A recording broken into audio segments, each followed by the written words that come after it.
Resulullah sallallahu aleyhi ve sellem dedi ki, 7 türlük halak kılgıcı işlerden yirak turunlar. Ular, ey Allah'ın Resulü, ular qaysilar deyişti.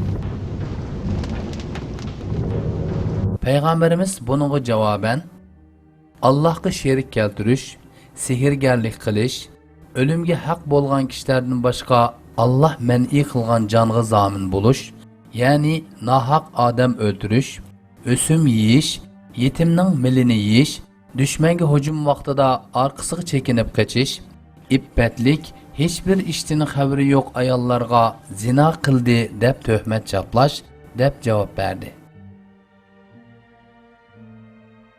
Emdi ösüm bilen bir qatarda sanalgan başka 6 günahqa yana bir qitim qarab bakaylı. Şerik, sihir, adam öldürüş, yetimnin milini yiyiş, uruş meydanından kaçış ve ippetlik ayallarga töhmet çaplaş. Hadis şerifte bildirilgen bu halak kılgıcı emeller kişinin ahiret hayatını vayran kılıdığan en çoğun günahlardır. Emdi ösüm yiyen ve yigizgenlerge şundak deymiz ki, sen işengen ve iman etkan peygamberimiz, sen pervasizce çöküp getivatkan ösüm günahini halak kılgıcı deydi. Acaba halak buluştin hiç korkmam sen? Yaki bolmasa peygamberimizden sözüge işenmem sen?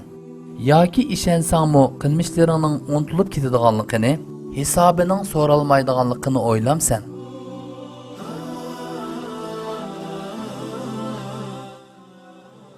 Yalgan sözleş ihtimali bolgan insanlarning agahlandırışını anlap ve xatar ihtimali %1% bolsumu o işni taşlaşqa urunsan yo. Yalgan sözleş ihtimali asla mümkün bolmagan peygamberinin agahlandırışını nemişqa anlamaysan ve başta ösüm buluş bilen birge yana nurgun günahlardan nemişqa özünü tartmaysan? Bununla cevabın var mı?